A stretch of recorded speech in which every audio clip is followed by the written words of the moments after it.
Hi friends, welcome to my channel. In this video, we are going to learn about the topic of critical region properties. So we will be discussing an example based on that. Okay.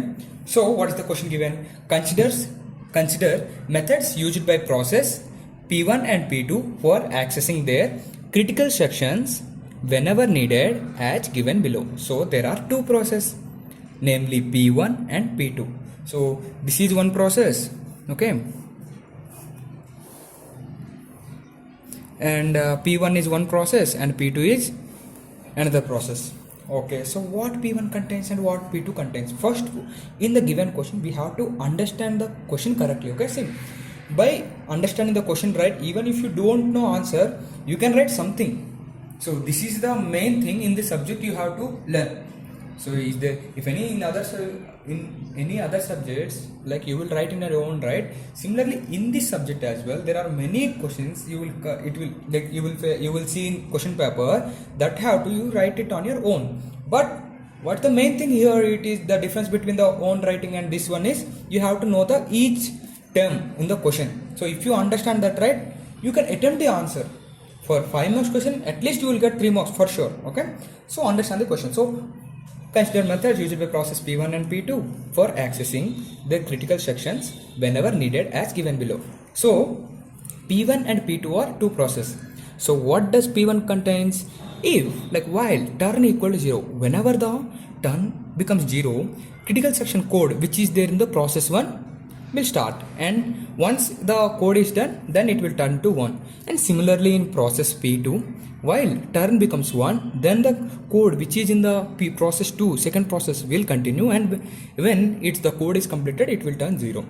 So what I have to do? Analyze if all critical region properties are satisfied. So for this answering this question, first you have to understand the process. Okay, we understood. So while turn equal to 0, we are writing the code and it is turning 1, and while turn equal to 1, the critical section code is continuing and turn equal to 0. So for answering the question, we have to know what is meant, what are the properties that are there in critical region properties. Okay, so what we will do, first we will discuss what are there in the critical region properties. There are 3 critical section properties. Okay, there are critical section properties or critical region properties.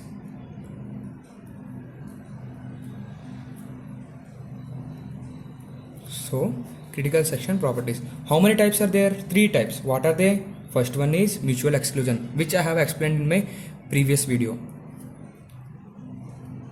If you haven't watched it, please check the playlist of operating system. Okay, mutual exclusion. And second one is progress.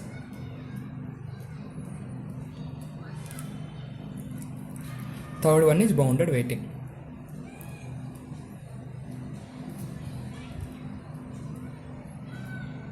Right, these are the 3 properties which are there in the critical section properties. Okay, now what we have to do, we have to analyze if all critical region properties are satisfied. If yes, we have to tell why it is yes, and if no, we have to tell why it is no.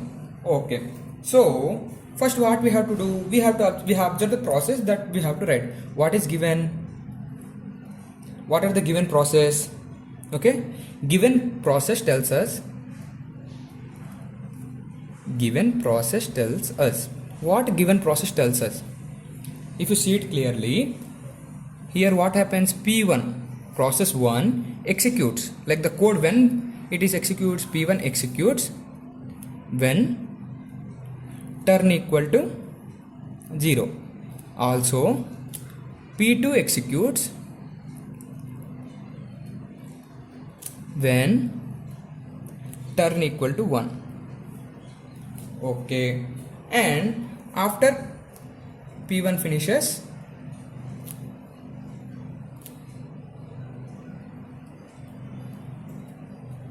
it sets turn equal to 1. See, P1 executes, it is executed when turn equal to 0, and P1 finishes it, and it sets after finishing that execution, right, it sets to 1. And similarly after P2 finishes, it sets turn equal to 0. Okay, this is the thing which is there in the process. Okay, done. We have understood the process clearly. Now we have to discuss about critical section properties. So what is the first one? Mutual exclusion.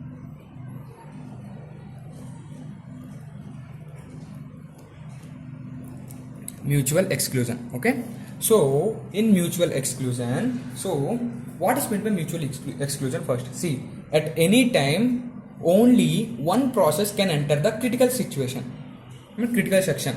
So what does mutual exclusion means? At any time only one process can enter the critical situation. See, you can see here it is satisfying this. What I am telling, it is satisfying. Why it is satisfying? I am justifying. Okay, so at what is the definition? First, for justifying that, you have to write the definition. What is the definition? At any time, in simple words, at any time only one process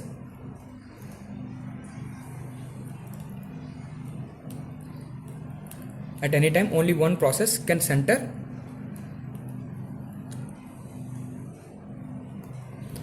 critical section.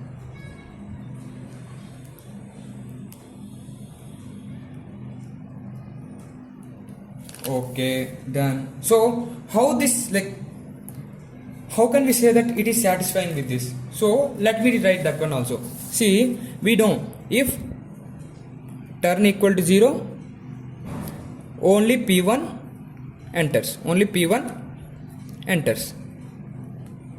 And similarly, if turn equal to 1, then only P2 enters. So what the definition of mutual exclusion mean? At any time only one process can enter critical section. So both cannot be in the critical section at the same time. So here both can't be in critical section at same time.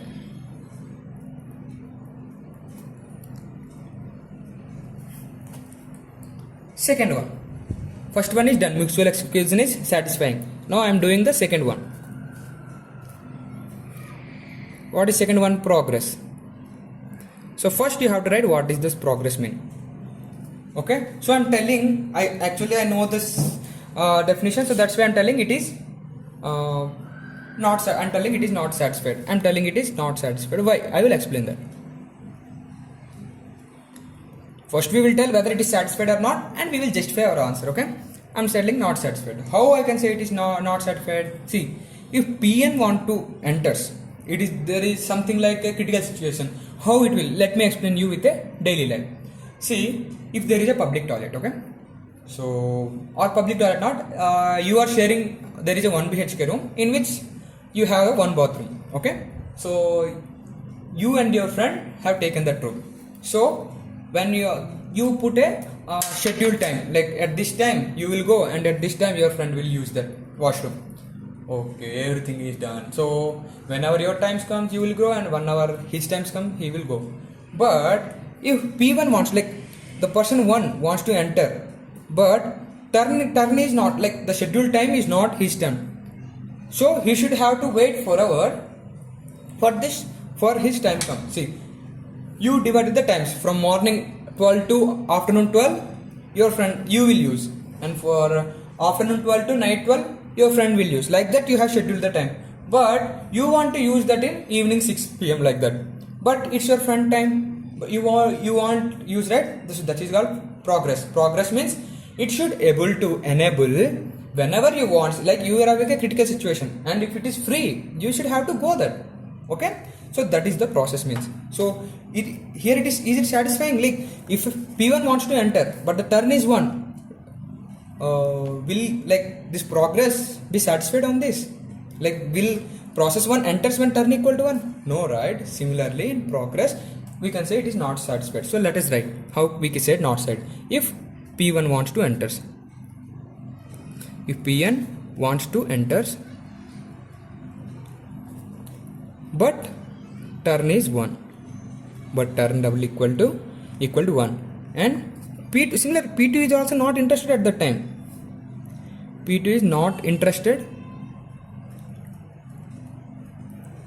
or finished.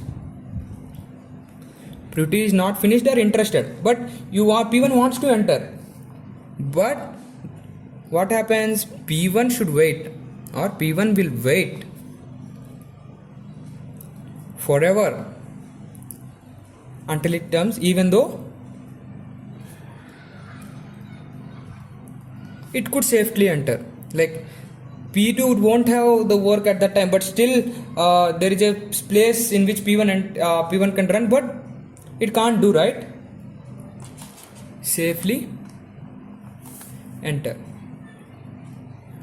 Okay, so this decision, the decision of who enters the critical situation next, is not based on process interest.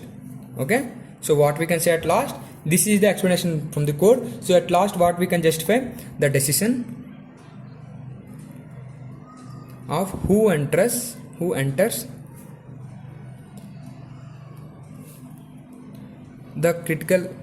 next critical section. Like if P1 wants to enter the next critical section, is not based on process interest, on process. So see, like process can't take the decision like I want to enter, or like the second process want to enter, but it depends completely on the value of turn, which is unprocessed, like which is unfair if the process is idle, the other process is idle. See, if P2 is not utilizing that time and he doesn't have any work, that P2 doesn't have any work, and P1 wants to enter, but until that time came, P1 can't able to do that. So this is called the progress. Okay, so it is not satisfied. So what does the progress mean? Completely means, simply we can say, if there are two by comparing it daily with, if there are two friends who are sharing the 1 BHK bedroom and they have scheduled the time to use the washroom, so morning to afternoon for one person and afternoon to night for another person. If the person 1 who has the morning shift, right, so he want to use the afternoon shift, so in progress it should be able to give that person. If person 2 is not using, then there is no problem, right, if person 1 goes and use the washroom. So similarly progress tells that we should have to give that critical situation permission. Okay, so this in progress, it is not satisfying. So if P1 wants to enter at the time of turn of P2, right, he can't enter. Okay, so that's what. So what is the third one? Bounded waiting. What is that? Bounded waiting. Okay, here I am telling first it is satisfied or not satisfied. I am telling not satisfied. Why? Now I have to explain, right? So what we can say, how can we justify this answer? Like we can say, like a process may be postponed indefinitely. That means, suppose, let me write, suppose P1 is there. Okay, P1 just finished. Okay, just finishes and sets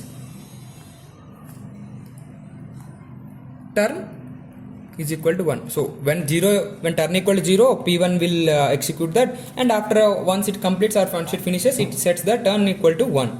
Okay, but what will happen? But at the time P2 doesn't want to enter, there is no need to enter of P2.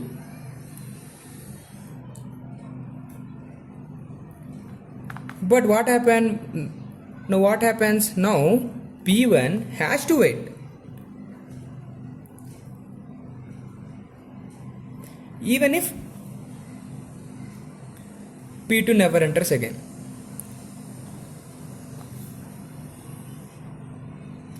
So what does this say, right?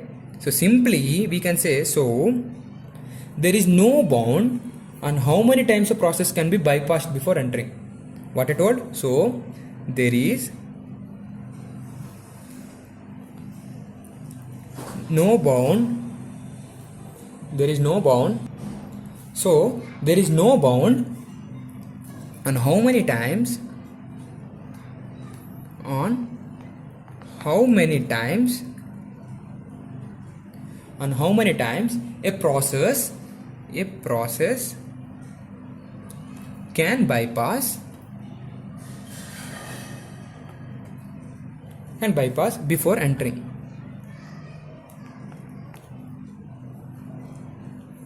So what we have done till now, let me give a small recap of this answer. So first we have read the question. We have under the to process. What is the to process means? When turn equal to 0, P1 executes, and once it's finished, it will set the turn value 1, and when turn value equal to 1, then P2 will execute, and once the P2 work is completed, then it will turn into 0. So what we have to do after understanding the process, we have to analyze if all critical region properties are satisfied, and if satisfied, we will tell why it is satisfied, and if it's not satisfied, we will give the reason. Okay, so before that, what we need to know, what are the critical region properties? There are 3 properties: mutual exclusion, progress, bounded waiting. Okay, so before explaining satisfied or not satisfied, what we have understood from the process, we have to write P1 executes when turn equal to 0, P2 executes when turn equal to 1. So after P1 finishes, it sets turn equal to 1, and after P2 finishes, it sets turn equal to 0. So this is the process 1 and process 2. So after that, mutual exclusion, I told it is satisfying. Why? What is the reason? What is the definition, and what is meant by mutual exclusion? At any time, only one process can center critical situation. Like if two processes want to run in the only one time, right? It is not possible. So that is the definition of, that is the meaning of mutual exclusion. So it is satisfying, right? How it is satisfying? If turn equal to 0, only P1 enters. If turn equal to 1, only P2 enters. So but both can't be in critical situation at the same time. So similarly, so we can say it is satisfying. Similarly, what is meant by progress? What is meant by progress? If P1 wants to enter, but it is the time for P2, like it is the turn equal to 1, only P2 can do that, but P1 wants to enter, he can't do that, right? If he can do that, then progress is satisfied. If he is not able to doing that, so that's why it is not satisfied. Again, in bounded waiting, so suppose P1 just finishes and sets turn equal to 1, but P2 doesn't want to enter. Now P1 has to wait even if P2 enters again, right? So this way we are not saying it is not satisfied. So if it is not happening like that, now then we can say it is satisfied. So thank you guys for watching my video. If you have any doubts, or if you have any doubts on any other concepts as well, you can comment me that topic name in the comment section. So thank you guys for watching my video. Subscribe my channel for getting more interested videos, and you can pass the same as well, meet some. Thank you.